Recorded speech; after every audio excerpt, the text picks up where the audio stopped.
ನ್ಯಾಯವಾದಿ ಕುಟುಂಬಕ್ಕೆ ಆರ್ಥಿಕ ನೆರವು. ಮೇ 20 ಕುಷ್ಟಗಿ ಪಟ್ಟಣದ ನ್ಯಾಯಾಲಯದ ಕಲಾಪದಲ್ಲಿ ಈಚೆಗೆ ಹೃದಯಾಘಾತದಿಂದ ಮೃತರಾಗಿದ್ದ ನಿಂಗಪ್ಪ ಸುದ್ದಿ ವಕೀಲರ ಕುಟುಂಬದ ಮಕ್ಕಳಿಗೆ ತಾಲೂಕು ವಕೀಲರ ಸಂಘದಿಂದ ಆರ್ಥಿಕವಾಗಿ ಸಬಲರಾಗಲು 3,40,000 ರೂಪಾಯಿ ಧನ ಸಹಾಯವನ್ನ ಮಾಡಲಾಯಿತು.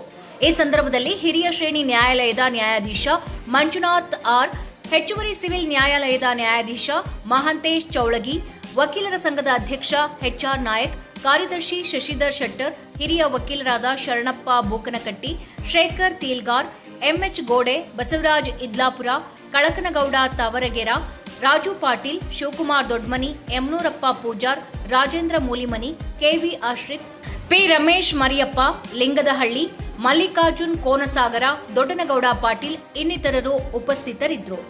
ವರದಿ Sharanappa Lainad, Hiremannapura, Chanakya express news bureau, Kushtagi. ಹಾಗಾಗಿ ಈ ಒಂದು ಸಂದರ್ಭದಲ್ಲಿ ನಿಂಗಪ್ಪ ಸುದ್ದಿಯವರು ಅಕಾಲಿಕವಾಗಿ ಮರಣ ಹೊಂದಿದ್ದಂಥ ಸಂದರ್ಭ ತುಂಬ ನಿರೀಕ್ಷಿತವಾಗಿತ್ತು. ಅದು ನೋಡಿದಾಗ ಎಲ್ಲರಿಗೂ ಕೂಡ ಒಂದು ಶಾಕ್ ಆಗಿತ್ತು. ಎಲ್ಲ ವಕೀಲ ಮಿತ್ರರಿಗೆ, ನ್ಯಾಯಾಲಯದ ಸಿಬ್ಬಂದಿಗಳಿಗೆ, ನ್ಯಾಯಾಧೀಶರಿಗೆ, ಸೊ ತುಂಬ ಎಲ್ಲ ವಕೀಲರು ತುಂಬ ಶ್ರಮಪಟ್ಟು ಫಸ್ಟ್ ಏಡನ್ನು ಮಾಡಿ ಅವ್ರನ್ನ ಉಳಿಸ್ಕೊಳ್ಳಿಕ್ಕೆ ಎಲ್ಲ ಪ್ರಯತ್ನ ಮಾಡ್ತಾರೆ. ಇಮಿಡಿಯೇಟ್ ಆಸ್ಪತ್ರೆಗೆ ಕೂಡ ಶಿಫ್ಟ್ ಆಯಿತು. ಅದನ್ನು ಕೂಡ ಆಸ್ಪತ್ರೆ ತುಂಬ ಸಿವಿಯರ್ ಕಾರ್ಯಕರ್ತ ಆಗಿದ್ದರಿಂದ ಅದು ಅವಕಾಶ ಸಿಗಲಿಲ್ಲ. ಅವ್ರನ್ನ ಉಳಿಸ್ಕೊಳ್ಳೋಕೆ ಅವಕಾಶ ಆಗ್ತಿಲ್ಲ. ಸುರುಗಿರಿ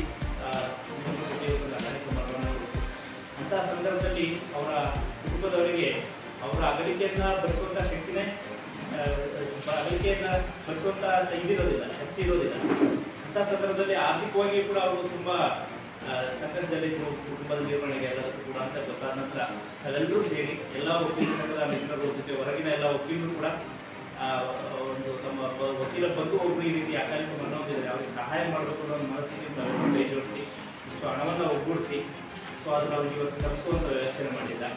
ಈ ಒಂದು ವಿಚಾರವನ್ನು ನೋಡಿದಾಗ ನನಗೆ ಅನಿಸೋದು ನಮ್ಮ ಕುಟುಂಬ ವ್ಯವಸ್ಥೆಯನ್ನು ಎಷ್ಟು ಸದೃಢವಾಗಿದೆ ಅಂತ. ಕುಟುಂಬ ಅಂದರೆ ಕೇವಲ ನಮ್ಮ ಫ್ಯಾಮಿಲಿಯಿಂದ ನಾವು ಅಂದ್ಕೊಳ್ಳಲ್ಲ, ನಾವು ಕೆಲಸ ಮಾಡುವಂಥ ಸ್ಥಳದಲ್ಲಿ ಇದರ ವಕೀಲ ಸಂಘದ ಎಲ್ಲ ಸದಸ್ಯರು ಕೂಡ ನಮ್ಮ ಕುಟುಂಬದ ಸದಸ್ಯರನ್ನು ನಾವು ಅಂದ್ಕೊಂಡು ನಾವು ಇರ್ತೀವಲ್ಲ, ಇದೇನೆ ನಮ್ಮನ್ನು ತುಂಬ ಹೆಚ್ಚು ನಮ್ಮನ್ನು ಶಕ್ತಿವಂತನಾಗಿ ಮಾಡುವಂಥದ್ದು. ಸೊ ಅದೇ ರೀತಿ ಎಲ್ಲರ ಸಹಕಾರದಿಂದ ನಾವು ಕುಟುಂಬಕ್ಕೆ ಹೆಚ್ಚು ಸಾಧ್ಯವಾದಷ್ಟು ಹಣಕಾಸಿನ ಸಹಾಯವನ್ನು ಮಾಡ್ತಾ ಇದ್ದೀರಾ.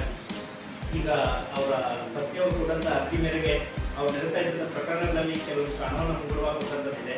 ಸೊ ಅದನ್ನು ಎಲ್ಲ ವಕೀಲ ಮಿತ್ರರು ಮತ್ತು ಅವರ ಆಫೀಸಿನ ಸಹೋದ್ಯೋಗಿಗಳು ಕೂಡ ಸೇರಿಕೊಂಡು ಅದನ್ನು ಲಿಸ್ಟ್ ಔಟ್ ಮಾಡಿಕೊಂಡು ಅದರಲ್ಲಿ ಏನಾದ್ರು ಕೊಟ್ಟಿರುವಂಥ ಅಡ್ವಾನ್ಸ್ ಅಮೌಂಟ್ ಏನಿದೆ ಅದನ್ನು ಯಾರು ಕಡೆಯಿಂದ ಕೊಡ್ತಿ ಸಾಧ್ಯತೆ ಅದೆಲ್ಲ ಅವ್ರು ಕೊಟ್ಟುವಂಥ ಒಂದು ವ್ಯವಸ್ಥೆಯನ್ನು ಮಾಡಿ, ಜೊತೆಗೆ ಅವರ ತಾಯಿಯವರು ಬರಬೇಕಿತ್ತು, ಅವ್ರು ಬಂದಿಲ್ಲ.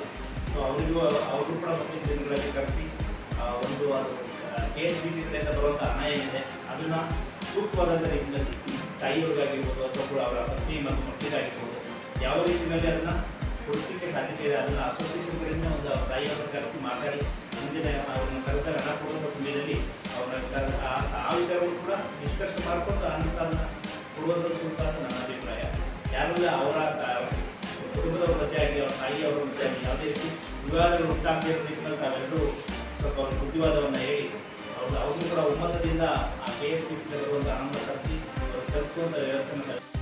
ನಾವು ಕೊಟ್ಟಂತ ಮಾಹಿತಿ ಇಷ್ಟವಾಗಿದ್ದಲ್ಲಿ ಲೈಕ್ ಮಾಡಿ, ಶೇರ್ ಮಾಡಿ, ಕಮೆಂಟ್ ಮಾಡಿ ಹಾಗೂ ಮತ್ತಷ್ಟು ಮಾಹಿತಿಗಾಗಿ ಈಗಲೇ ಸಬ್ಸ್ಕ್ರೈಬ್ ಮಾಡಿಕೊಳ್ಳಿ ಚಾಣಕ್ಯ ಎಕ್ಸ್‌ಪ್ರೆಸ್ ಯೂಟ್ಯೂಬ್ ಚಾನಲ್.